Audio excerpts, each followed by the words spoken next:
I had the chance for a few minutes to speak with Roby and Bassam before we opened the waiting room, and I'm very grateful to each of them. Roby is coming to us from Jaffa, from Yafo, which is in the southern part of Tel Aviv, right by the water, a town which will take its place quite prevalently in our Haftarah reading for Yom Kippur, because it is from Yafo that Jonah runs away from the call, and Bassam is coming to us from Jericho, where the weather it has fortunately cooled down after warm days. I guess today was a cooler day, around 35, which I think translates into the high 90s, sometimes 45, the hundreds, or or even more. He described it as a little oven, so we're grateful that the sun has gone down, and we are grateful to you for giving us some of your precious evening hours to be with us. Friends, I'm not going to introduce our presenters. Each of them will tell us their stories as they make their presentations.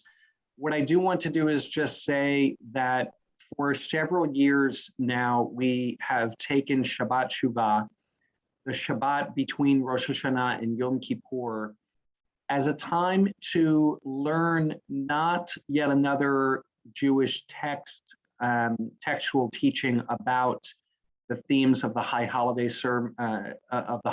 season, but rather as an opportunity to learn about forgiveness from either outside of our tradition.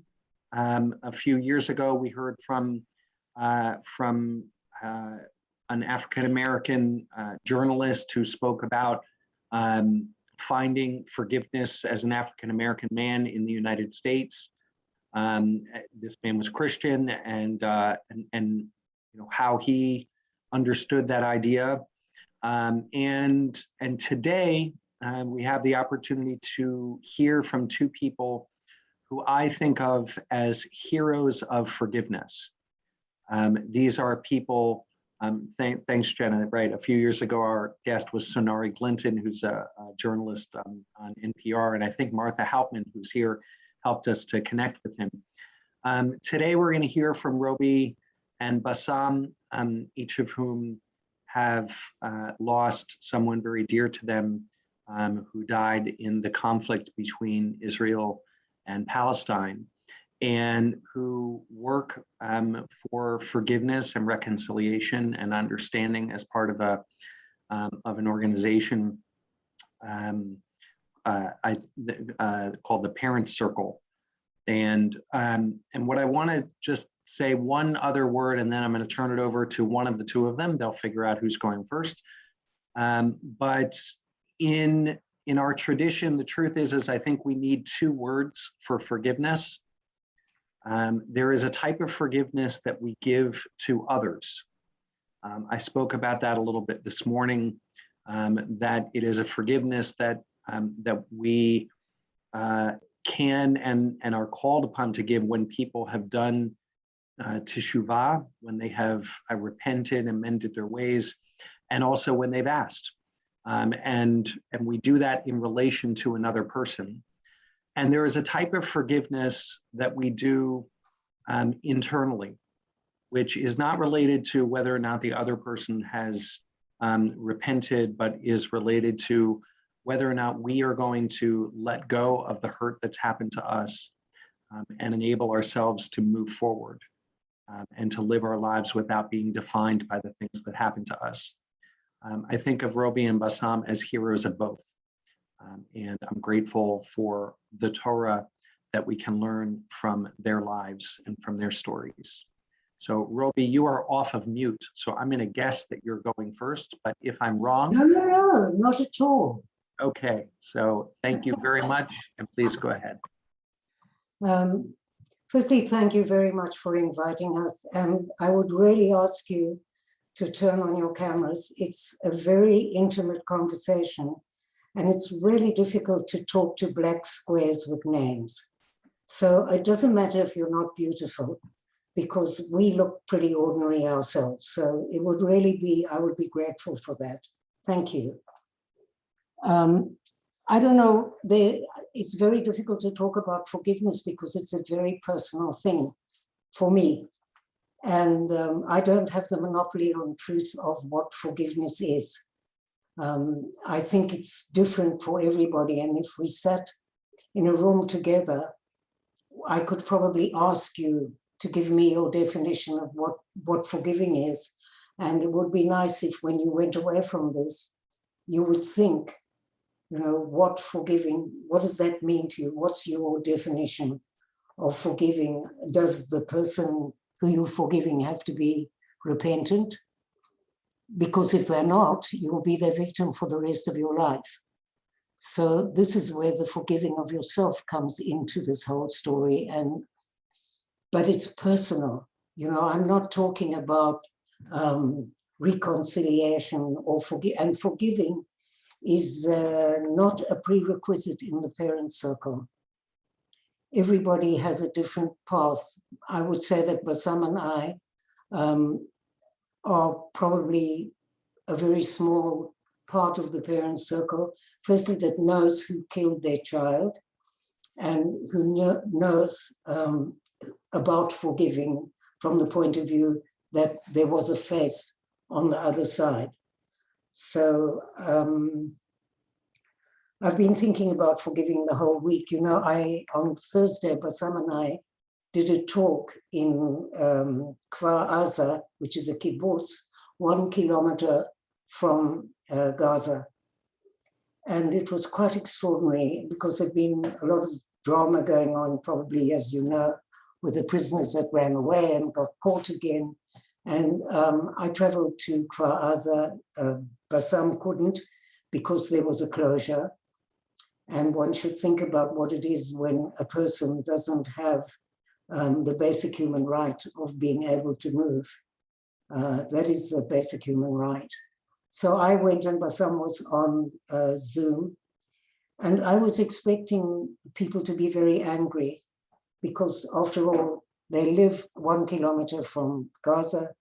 Their houses have been bombed. They've had fires, and they are the immediate receivers of war. And yet when we got there, there was such a compassionate feeling in the room. It was really interesting. And at the very end of the talk, one of the women came to me and she said, you know, I feel terribly guilty. And I said, why?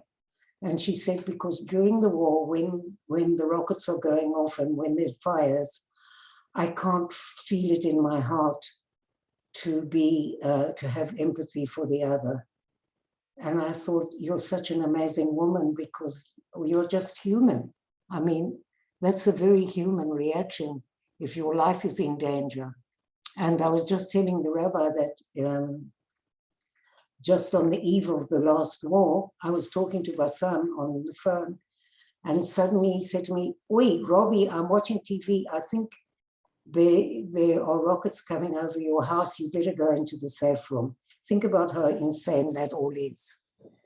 And so that's a kind of an introduction because I think it's so important during this whole week. I mean, I'm not religious in any way, but I can tell you that for me, Yom Kippur is about talking to people who I've been nasty to during the year. And that's quite a long list.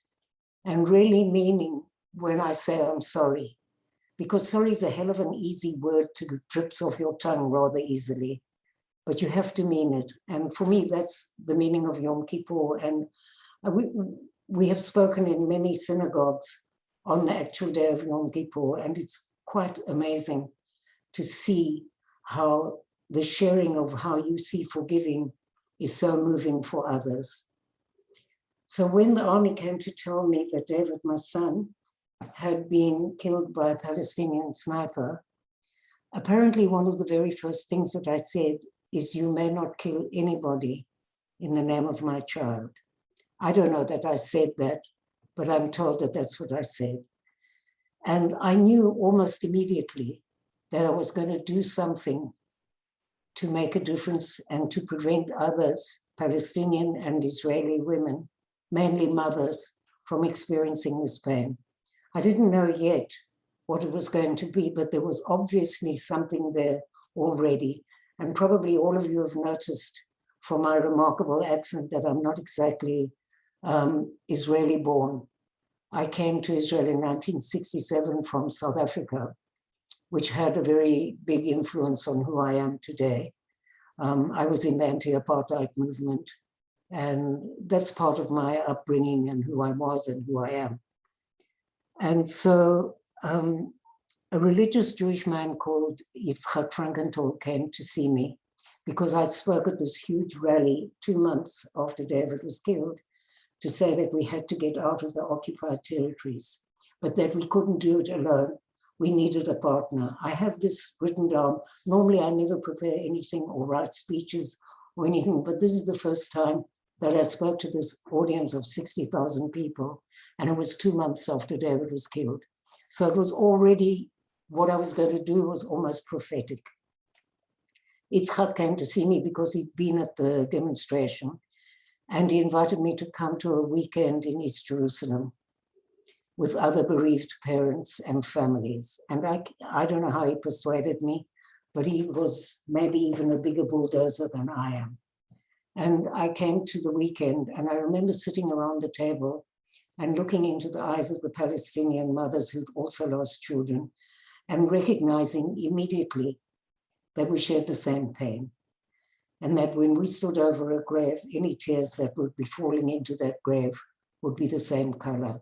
And that if we could stand on the stage together and talk in the same voice to end violence, wouldn't that be an extraordinary example for everybody else? And this weekend really changed my life. I closed my office and I started to travel all over the world. And I don't know where I haven't been almost. It's quite extraordinary where this work has taken me all over the world. I travel a lot in the States, and I spoke in Congress and the House of Lords and the Canadian Parliament all over Europe, and I was very sure that I was very important. And then one night I came home and there was another knock on my door. And I opened the door and there were 3 soldiers standing there. If you are Israeli, you will know immediately that that can only mean one thing. So I slammed the door in their face. And they kept knocking and knocking and knocking. And I said, I cannot lose another child. This would be, I cannot. Eventually I opened the door and they said, we've come to tell you that we caught the man who killed David. That's when it became difficult. They were imagining that I would feel a sense of revenge and be quite delighted and dance around my lounge. But that was suddenly such a wake-up call for me because it was a test. Do I mean what I say? You know, things like peace, love, bad poetry, rainbows, all of that trips off your tongue very easily. But do you actually mean it? And can you do this work? Can you still go around the world and not walk the talk? And I didn't sleep for something like 3 months. And then I wrote a letter to the family of Thaya. That's the name of the man who killed David. And I told them who David was. He was a student at Tel Aviv University, and he was studying for his master's in the philosophy of education. And he was part of the peace movement. And he led the student uprising when they, to change the fees for university. So he was a leader. And when he was called up to go to reserves, it would have been the first time that he would serve in reserves in the occupied territories. And he came to talk to me. And he said, I don't know what to do. Because if I don't go, what will happen to my students? He was teaching philosophy to kids who were going to be inducted into the army. Is that the right example? If I don't go, what will happen to my soldiers? Because he was the officer. And if I do go, I will treat people with dignity, and so will all my soldiers. Do you see the dilemma that a young man is faced with? Do you understand that we don't always know who that person is behind a gun, and what is going on, and how did he grow up in this country where you just have to be a part of the system of going to the army. And it's very difficult to say no. And he went, and I realized what he was talking about, because 3 years after he was killed, I went to give a talk at the American Embassy in Tel Aviv, and there was a Palestinian sitting in the audience, and he kept looking at me. And he was too embarrassed to come and talk to me. And eventually I went to him and I said, what? And he said, I want to tell you that I drove through that checkpoint the day before your son was killed. And he came to my car and he asked to see my papers. And he said, I will do it as fast as I can. For me, it's like paying income tax. And they got into a conversation. And he said the next day, this Palestinian man said to me, the next day, when I heard your son was killed, I was so sorry. That is the essence of all of the work that we do in the parent circle, because that is discovering the humanity in the other, which we don't often take time to do. So I also wrote in the letter that we should meet. We owed it to our children and grandchildren. And I hope that that can happen one day. They were very shocked, as you can imagine. 2 Palestinians from our group took the letter. And I mean, they were stunned because they didn't think that a person who had the mother of somebody that their son had killed would write such a letter to them. And they said, if everybody signs on this letter, then maybe we can have peace. In any event, I'm not the most passionate character in the Middle East. I quite immediately am expecting a letter back from Thaya, from the jail. And of course, it took something like 3 years. You ought to know that there's no such thing as instant reconciliation. It also may never happen. And I got a letter back after 3 years in which he said that I was crazy. I can't say mad because that means angry in America. Crazy. And that I should stay away from his family. And that he killed 10 people to free Palestine. But you see, I knew when he was a little boy, he saw his uncle violently killed in front of him by the Israeli army, and he lost a further 2 uncles in the second uprising.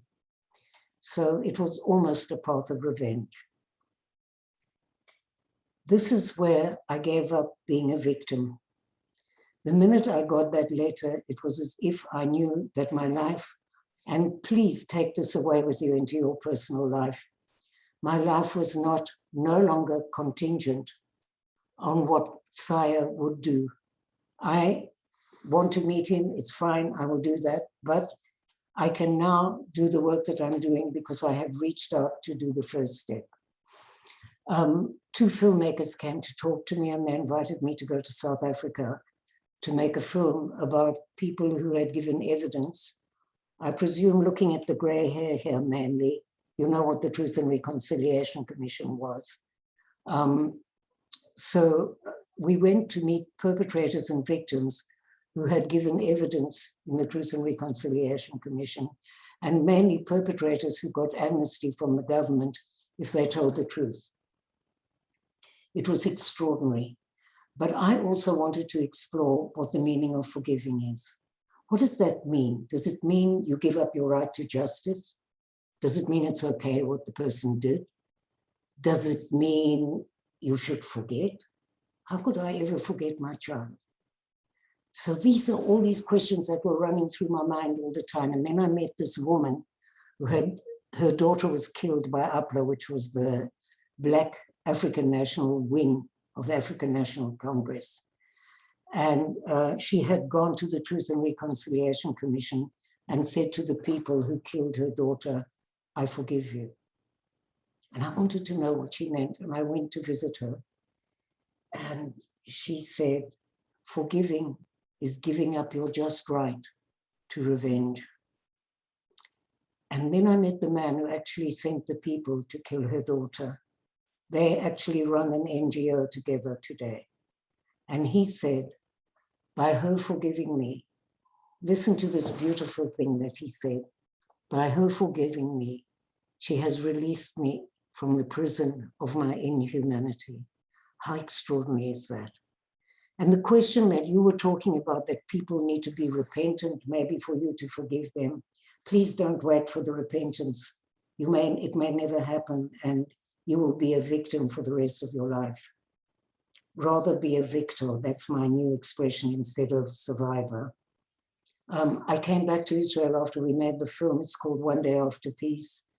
And I decided it was time to meet with the sniper. And I went to see the Minister of Justice in those days, was Tzipi Livni. And she gave me permission. And she said, Bassam, I could have Bassam as the go-between. And you will understand why when he eventually gets a chance to say anything. And we were waiting for the police to give us permission to go into the jail. And of course, we had elections. I know you might realize that Israel has quite a lot of elections of late. And so each Minister of Justice that came in was worse than the one before. And there wasn't much chance of me ever getting into the jail.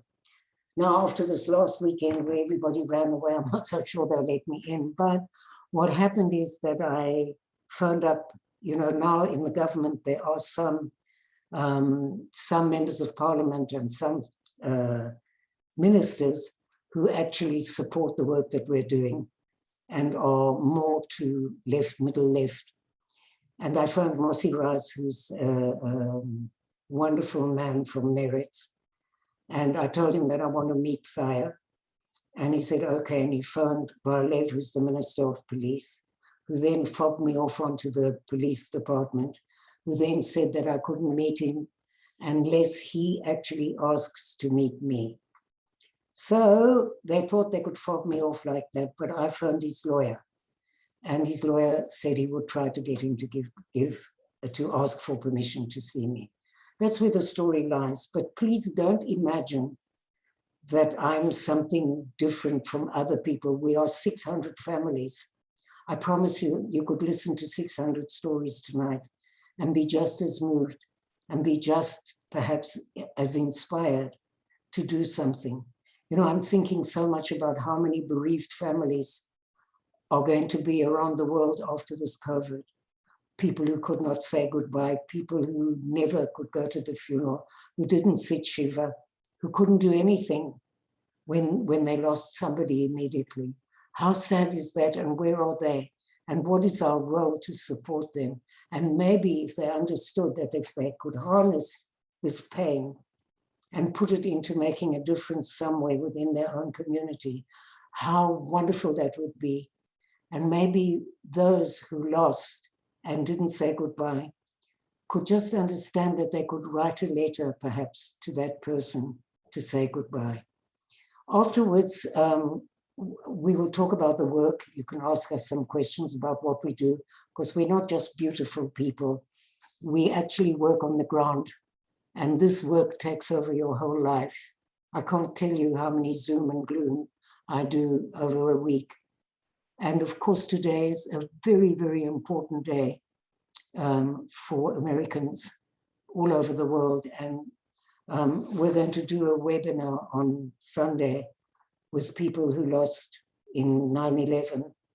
And I got to them in a very extraordinary way. In 2006, they invited me to come to the 5-year ceremony because we'd been in Assisi in Italy at a conference, and there were people from 9/11 who didn't have any remains of their children, of their loved ones, which is the most terrible thing. There was no grave. And the Italians gave us olive trees, and the Americans were too scared to take the olive trees back, but also they didn't have graves. So I took Colleen Kelly's olive tree and I planted it on David's grave. So she has an olive tree in Israel. So thank you very much. And Bassam,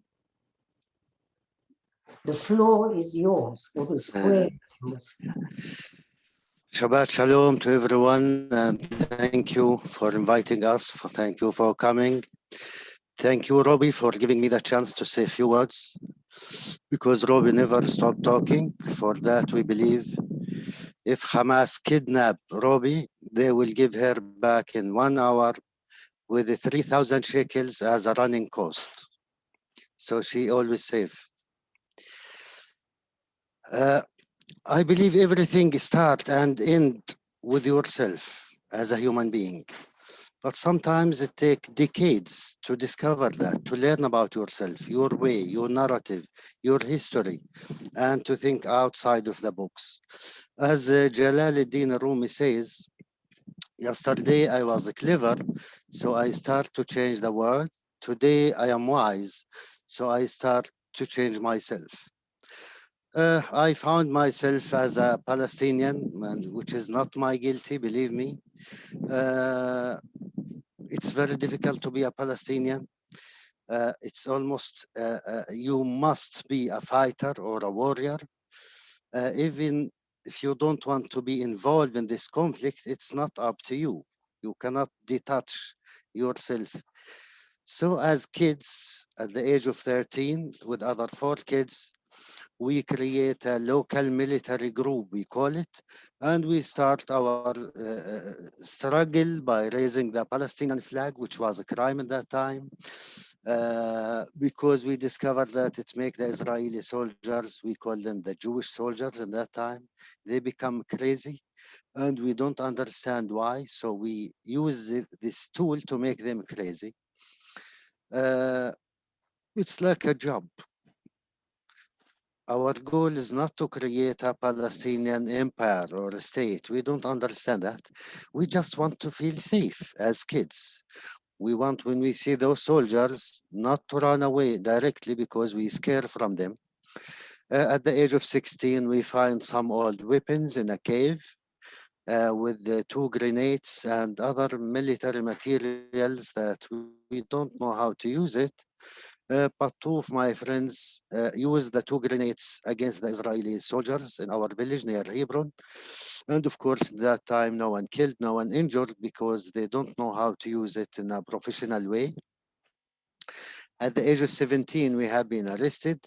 So the first one gets 21 years in jail, 19, 15, 14, and I get 7 years.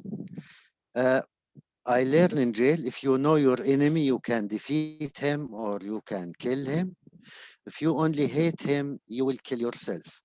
So I start to study Hebrew to know how to kill Robi in that time. Then by chance, I watch a movie about the Holocaust. What we know about the Holocaust, even until today, after 73 years, we think it's a big lie. Nothing happened like this. We know the history. Maybe a few thousands of Jewish people have been killed during the Second World War, but 6 million, it's a big lie. This is what we know. This is what I know without learning anything in school books, let me say, because we don't learn even about Palestine or Israel, about the conflict, because until 93, the education in the West Bank, it's the Jordanian books, in Gaza it's Egyptian, and it's all under the Israeli control, so nothing mentioned about the history of this region. In fact, I want to enjoy this movie in spite, I know it's a big lie, just to see someone, this Hitler that I don't know from where Hitler, how he killed the Jews, how he occupied them, how he controlled them, at least to feel like joy, because I cannot win over them, to see someone win over them. What happened after a few minutes, suddenly I found myself crying, get sympathy with those innocent people. It was very difficult movie. I tried to convince myself it's just a movie. There are actors, it's not true, but it was against the human nature. I get very angry on those weak people in the movie because even they didn't fight back. Because I am a fighter, so I need everyone to be a fighter against injustice, even my enemies, considered to be my enemies, the Jews in that time.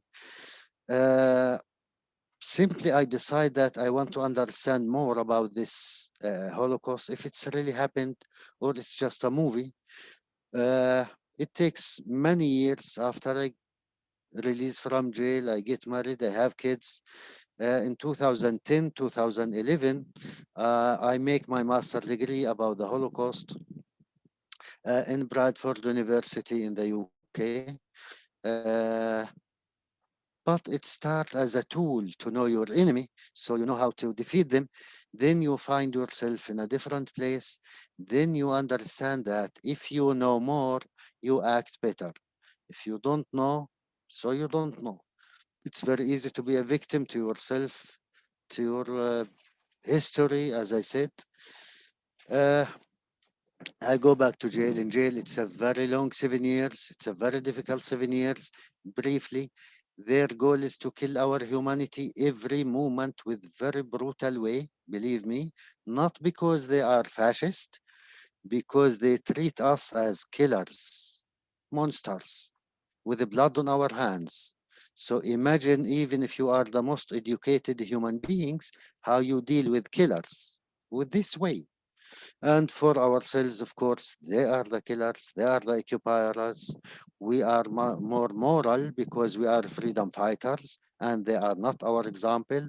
So it's internal conflict between the two wills, and we need to survive in order to continue our way, our struggle against the occupation.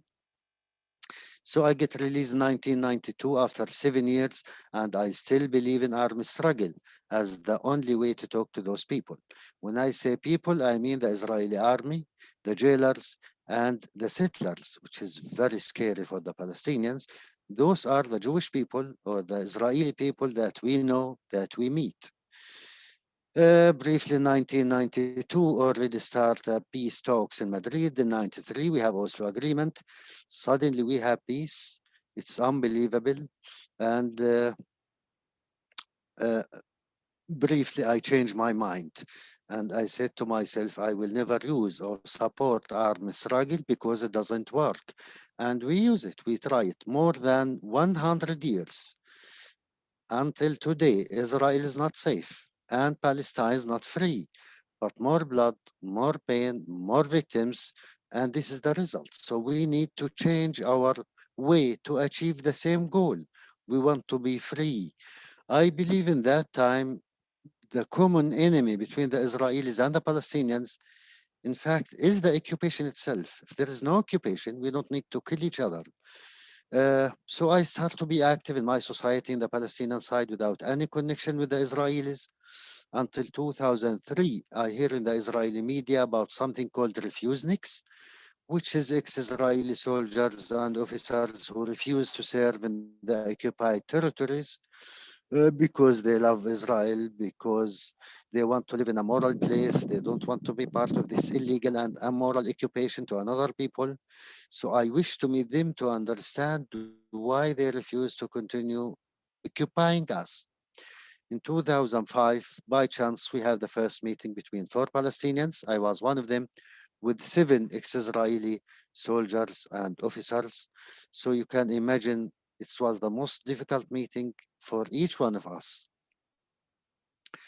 Briefly, it takes 1 year meetings to discover that we are the same. Exactly, we are mirrors, word by word in both sides.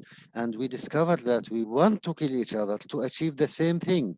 We want peace and security and shalom for ourselves, our families, of course, each one from his point of view. So, in the end of this year, we become 300 members and we create a movement. We call it Combatants for Peace. And our slogan was what Nelson Mandela says: if you want to make peace with your enemy, you need to work with your enemy. Then he became your partner. It's not only to talk to your enemy. Then we start to work together. Our goal is to be a partners. And we discover that we can be partners without loving each other, without liking each other, without eating hummus together. Only we need to respect each other. We have the right to exist. You have to respect my rights. I will respect your rights so we can survive. And even in that time, I says, you can enjoy hating me forever. In the end, you will have heart attack, but respect me. But of course, the personal relationship, the human relationship, we're human beings. It's a disaster to discover the humanity and the nobility of your enemy. When you can discover that, when we meet each other, when we talk as human beings, not only enemy from far away. And this is what happened. So 2 years after Combatants for Peace, in the 16th of January 2007, an Israeli border police teenager shot and killed my 10 years old daughter Abir in front of her school from a distance of 15 to 20 meters. In her head from the back, she fell down, and 2 days later, she passed away in Hadassah Hospital, where she born. Uh, it's the most difficult thing could happen to anyone on earth, especially Abir was 10 years old. She don't know anything about the conflict. It's the opposite. I want my kids to meet the enemy now, not like me. The first meeting I was 37. So my 4 kids, they participate in the 2 summer camps with Israelis. And Abir especially want to learn Hebrew because she want to speak freely with Tal from Tel Aviv. So I remember at least twice I translate from Tal, between Tal to Abir. From the beginning, I said, I wish Abir will be the last victim between the Israelis and the Palestinians. Unfortunately, it didn't happen. I never think about revenge, not because I am a prophet, because 2 years before, I am working with ex-killers, in fact, or ex-occupiers, my friends, my very close friends. They participate in the Israeli army, and they did everything in the Palestinian territories, and we become real partners. So I learned that we need to stop killing and stop support killing by ourselves. As Robbie explained, it's very difficult when it's happened to you. It's a test. If you mean what you are talking about, if you believe in what you are talking about. So I believe the victim who killed my daughter, I call him a victim, he's not a serial killer. He's not a monster. He was 18 and a half years, I believe. And maybe he wanted to protect the Jewish legacy, the Jewish nation, Israeli state, the history of Israel, 3,000 years of slavery and discrimination. I don't know what happened in his head. So I believe he's a victim to this education, to this history. And this is what I told him when I meet him in the court after 3.5 years. I said to him, I need you to know that you are not a hero and a warrior. You just killed 10 years innocent girl. And if you think it's okay to kill my daughter, you can enjoy your crime. I don't ask for revenge because I don't take revenge from victims. And you are not less victim than your victim. But in any day, and if you come to ask me to forgive you, always you will find me there. I will forgive you. But it's not because of yourself. It's because of myself. Because I really love my daughter very much. And because I have another 5 kids. I don't want them to grow up as victims to you. And you are victim yourself.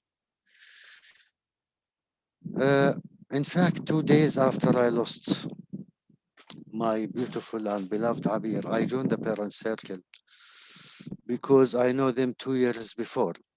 One of the Israeli co-founders of Combatants for Peace was a bereaved family. He lost his 14 years old mother, his sister, to a Palestinian suicide bombers in the 4th of September 1997, 24 years ago, like a few days before her memorial. And we become a very close friends. And after I lost Abir, we become a family. I know about the parent circle in the Palestinian media from Robbie a little bit, but in my worst dream, I don't want to join this amazing group. Imagine we are the people who lost their beloved one from both sides. We have all right to hate each other, even to try to kill each other. We join our forces. We raise up our voice because we have the moral authority to raise up our voice and to say no more killing. Why? We are not cowards. We are not against the human nature because we love our kids. We understand that if we want to take revenge, we need to prepare our other kids to kill and to be killed.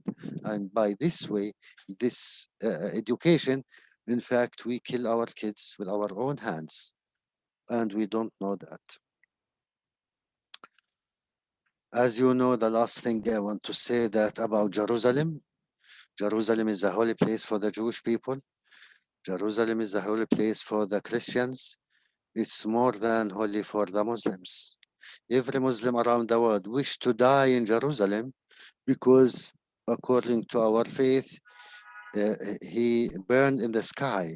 We believe it's the key of the sky, the widest city on earth, because the paradise will be there. What I want to say, it's a faith. You cannot argue with it. You cannot play with it. In spite of, because we love Jerusalem, all of us, but we kill each other for Jerusalem. And we meet each other under the ground of Jerusalem. And I am not sure if Jerusalem know who we are. We need to decide who's more important, our lives, our kids, or the holy stones of Jerusalem. We prove in the parent circle, 620 families, members, that we can be partners, but we prove that we can be partners. We can be friends. We can be brothers. And we can be like me and Robbie and some others, family, which is above the conflict, our relationship. So Shabbat Shalom again, and thank you for listening to us. Thank you, Bassam, and thank you, Robbie. I just want to do a couple of things. First, I'm going to put into the chat, for those of you who don't know about this book, Bassam's fuller story was told in a book called Apiriagon by an Irish author named Colin McCann, and it's a beautiful and important book to add to your list. I want to say just one thing rabbinically, just as a reaction, and then to ask a question, and then I want to invite other people to put questions either into the chat or we'll take. We can also take some live questions. You can use the raise hand function in the Zoom. Bassam and Robbie, and feel free to react to this if you want. But I just, in the Jewish prayers around the high holidays, over and over and over again, we pray that God should remember us for life and that we should be written into the book of life. And something that I think about a lot is that I really think it cheapens Jewish prayers to think about that idea literally, that somehow what we're doing is just sort of praying for another month or another 6 months or one more year of sort of biologically being alive in the world. I think that at a much deeper level, what we're praying for is to be connected to the source of life and to be connected to those things which ultimately give us a sense of life. And as each of you were speaking in different ways, sort of this decision to not be defined by the death of your children and not be defined by feelings of vengeance and not be defined by a conflict and a cycle which is around you, to me is very much a life affirming choice that is that I think is a extraordinary, and as Robbie, you said, and maybe ordinary too, that it's something available to every one of us. I'm curious I'll just sort of start off our questions, but you can feel free to ignore this question and respond to that if you want. But the one question that I'm curious about is sort of, how do you navigate this in your own communities? Roby, I imagine that there are some Israelis who, may not be happy about the work that you're doing, or about that, may not find those feelings of forgiveness, or may, say a lot worse things about you, that people say in the context of national conflicts. And Bassam, I imagine it's the same, that it's not an easy, you've already suffered so much, and then also in some ways to take this path which may be marginalizing in your own communities. And I'm just curious as to, whether you respond to that. If you do, how, but, and if you choose not to, how do you find that strength and make that choice?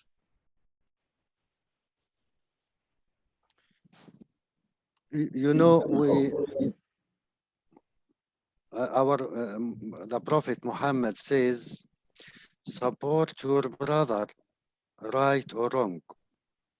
So when they ask him, how can we support our brother? Well, he's wrong. And he says, by telling him the truth. I know a little bit about Islam, so I believe I know a little bit about Judaism and Christianity. It's the same source, the same values, and we learn how to hate.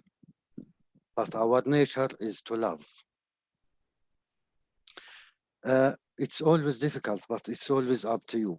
To be honest, I didn't personally suffer from my community because I am not an academic person. I don't belong to a fancy family. I don't come from New York. I am from here. I spent 7 years in jail. I lost my daughter. I paid the highest price. So I have the right to talk. So the people understand me and respect me. Even the people who don't agree with you, I am safe.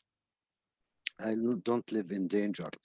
The problem that some people, when we argue, they wonder if these people listen to you, if they are human beings, they have feelings like us, they care about their kids like us, like the Palestinians.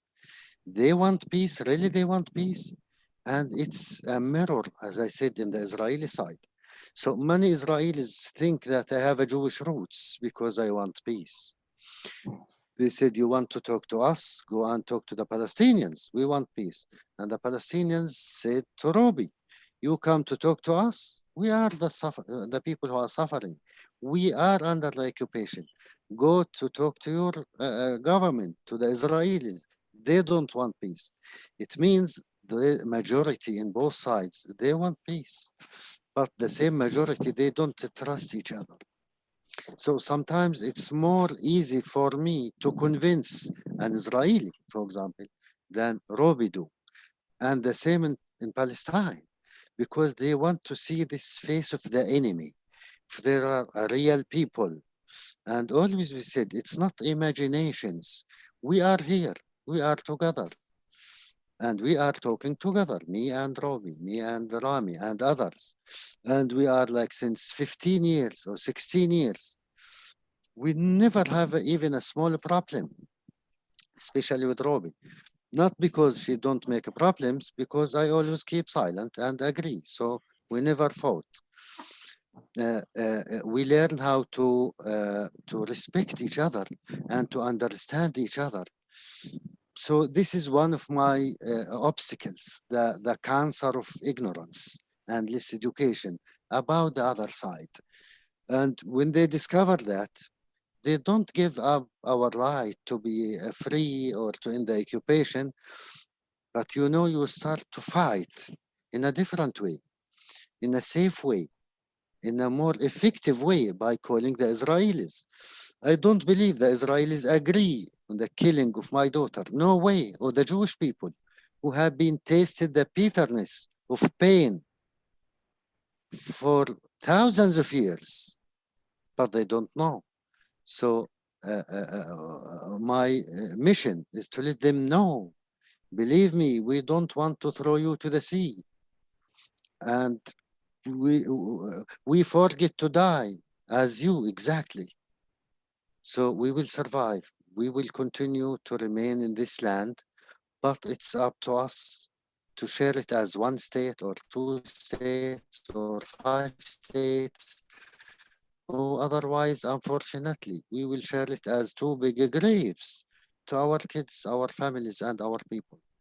So I believe we will continue to talk to our fellow Palestinians and Israelis, and we know that we are in the right way. Even if it's very difficult, we are ready to pay the price for peace.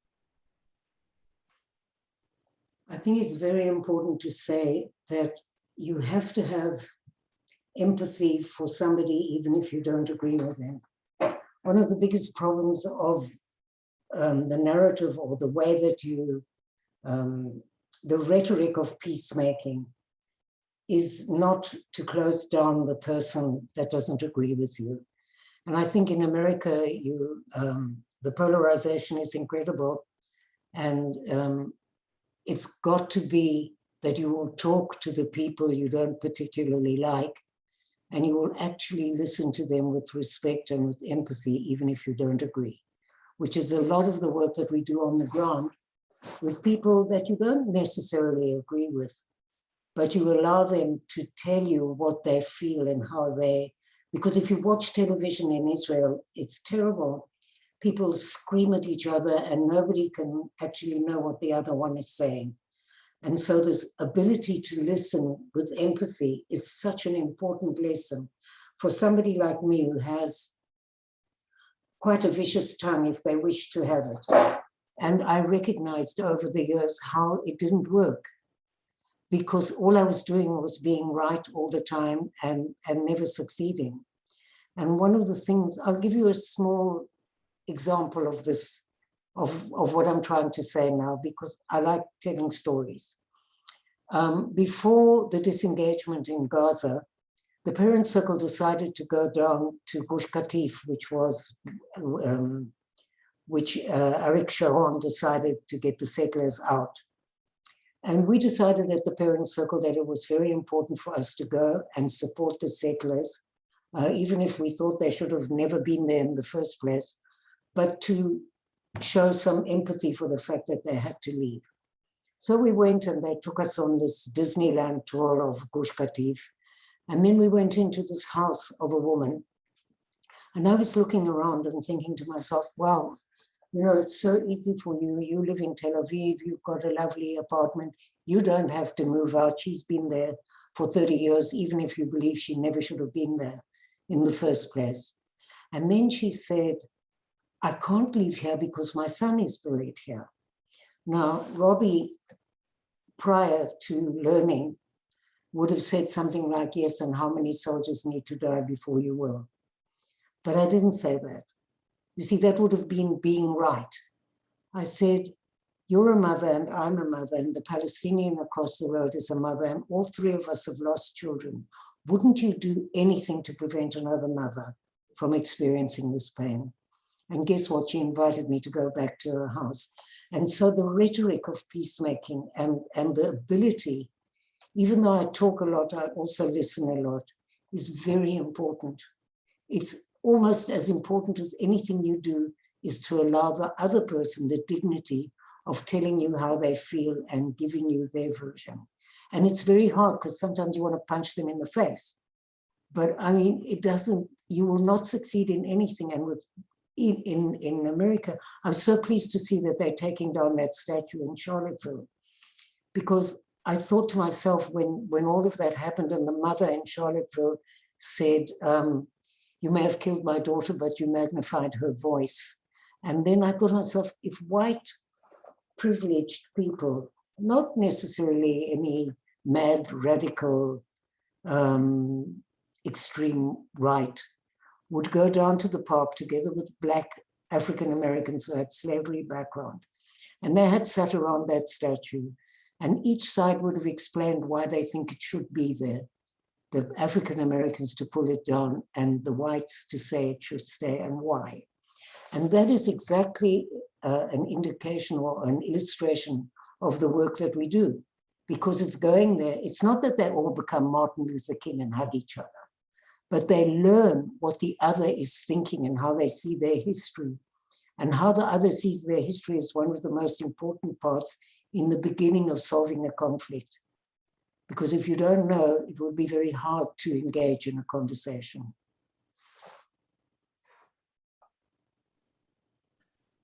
I want to just give an opportunity for people to either raise their hands or to put a thing in the chat. We'll just take a couple of questions. This has been an extraordinary conversation. I think that a lot of discourse in the United States, and I don't think it's just in the United States, maybe it's on the internet, or maybe it's just the nature of politics, but a lot of politics weaponizes discourse, right? That says, if you say this, then this is, it has this effect, on the back and forth, and what you're describing is a very different sort of discourse where, it's not part of this larger game of marshalizing resources in order to make gains, but it's about the experiencing the humanity of somebody who's very different from you are. And I see a couple of questions. One of them, Bassem, was about what movie you were in, and there are a couple of others here that you guys can see. Over 600 families members is amazing. How has that growth gone over time? And then I guess Lynn asked the question whether it was in Counterpoint. So Bassem, why don't you just clarify for us which movie was it that you were in? No. Movie? I didn't hear you say movie. I put the book into it. Is that? Whoa, The wait. book is a paragon. Bassam, you didn't tell them that Spielberg bought the rights to this book. This is what I am going to say, yeah. Well, but I have to advertise on your account. Yeah, Steven Spielberg wrote the copyright of the movie, the book, and maybe in 2 or 3 years it will be a movie. And this was my dream, because he read the book in one night and he decided to bought it. This was my dream when I was in jail. I don't know that Steven Spielberg is a Jew, but I want to meet this man so he can make a movie about the Palestinians, and the world will we cry about me and about us as I cried about the Jewish people. This was my dream when I was 17 years old. So this is what happened, and it's become true. But was the movie that you saw in jail, was it Schindler's List? I think it was a Schindler's List. Yeah. But Lynn was asking about Encounter Point. Yes, who's the person that asked about Encounter Point? Yeah, it was okay, Lynn. So Encounter Point was the very first documentary. It's not only about the parent circle. I was in that years ago. But subsequently, there's another movie called Within the Eye of the Storm, which is about Bassam and Rami. And the movie that about South Africa and partly Israel is called One Day After Peace. So, and these documentaries have opened the most extraordinary doors for us. We talk about 600 families, how it's a grow. We are the only organization on earth that does not seek new members. We don't want to grow. Unfortunately, we have thousands of bereaved families in both sides. We are two bereaved people, in fact, Palestinians and Israelis. And it's not easy. We are a minority, I know. it's not easy to join the parent circle. We have a lot of people who are very angry. And some of them join the parent circle after 30 years. And some of them after 6 months. It's a very personal issue. And Bassam and Roby, each of you, Roby, you spoke about how there's no such thing as instant reconciliation. I gave a talk on Rosh Hashanah about the idea of patient faith, of getting ourselves out of this idea that that things can and must and should happen instantly, but needing to cultivate that patience within us. There was a direct. Let me see if I can close with the following question. There was a programmatic question, which is, if people are interested in supporting the work, and we can certainly put the name of the link to the website. Jenna, I'm sure, can find that, and we'll put that into the chat. Roby, Rabbi, may I interrupt you for a second? Please. If your community would like to get a newsletter from us, we have the American Friends of the Parent Circle. And if you would like to send me a list of emails, anybody who would like to get it, because then you'll know when we're in the States and you can maybe join us in evenings. And for instance, we're having a webinar on the 21st of September, International Peace Day. And we've invited peacemakers from all over the world, from Ireland, London, and a Palestinian and an Israeli will be part of that. And somebody from 9/11, who have all gone on a similar path to what we do. So we'd be really pleased to send you information. You might want to join this webinar and to keep up with what we're doing. And if you wish to donate, which would be very nice, then you can do it through the American Friends, because we have a 501(c), which means that it will be tax deductible. Thank you. And if anybody wants to be on the list that we share with Roby and Bassam, send a note to Jenna. You can either put it in the chat directly. You can just do a private chat to her, or send her an email, jenna@betheldurum.org. The question I wanted to close with for the two of you is, of course, forgiveness is something that we should always be pursuing. The rabbis tell a story that we should repent one day before we die, and then the smart aleck raises his hand in the Beit Midrash and says, "Rabbi, when do we know?" And the rabbi says, "Right, that's why you should do it every day, right? You should practice repentance every day, and forgiveness every day." Leslie Winter just put in another good question. She says, how do you keep going year after year with so little progress? You can answer that one too if you want. I also want to say that between now and Yom Kippur it's an especially fruitful time, according to the rabbis, for doing the work of Yom Kippur.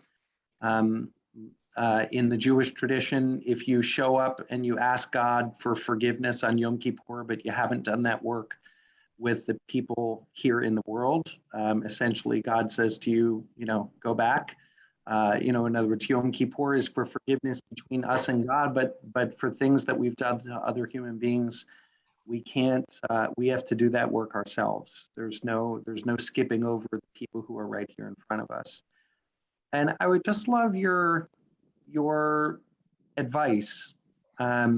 Let's say that people move forward between now and Wednesday night, and they want to have one of those difficult conversations. Okay, either a conversation. Sometimes these conversations we initiate them and we say, "I need you. I'm having this conversation because I want there to be reconciliation, but I'm initiating this conversation because you hurt me, and I need you to know that, and I'm telling you this because I care about you and I want the relationship to heal."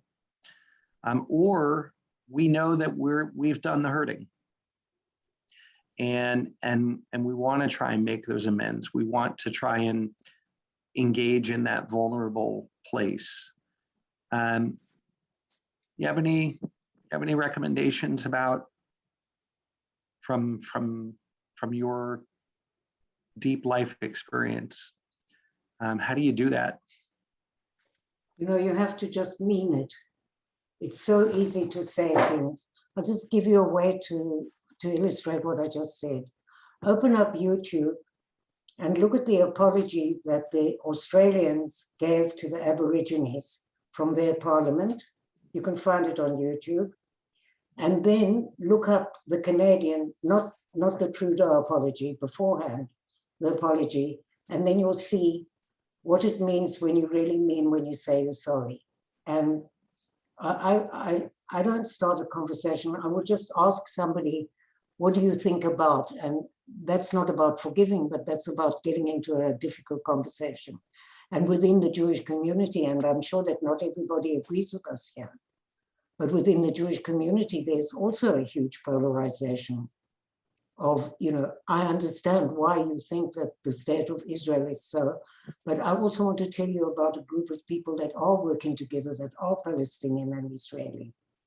So, you know, each conversation is, it's like being sensitive and being, you know, also I just wanted to tell Jenna that that's the wrong, it's the American friends of the parent circle that you want to send it to. So how you talk to people is just so very important about allowing them to feel dignity, because it's so easy to wipe them out in 2 minutes, you know, and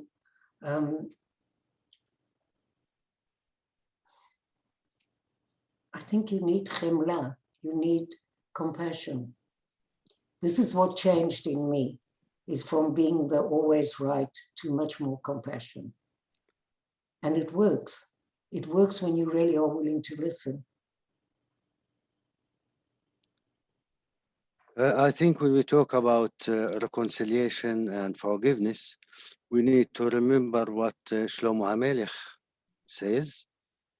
He says, Modeh, Ozev, Yarucham. Admit, regret, mercy. And someone said, how you keep talking year and year and year. It's a struggle every moment, every day, every hour, because we are suffering even during those days, and every day. It's before the tragedy and after, forever. It's 24 hours pain, never stop. We need to know how to live with this pain. For the memory of our beloved ones, we will continue to remember them. We will continue to talk for their memory to make a change. Besides, we can't give up hope. We can't afford that luxury. Of course.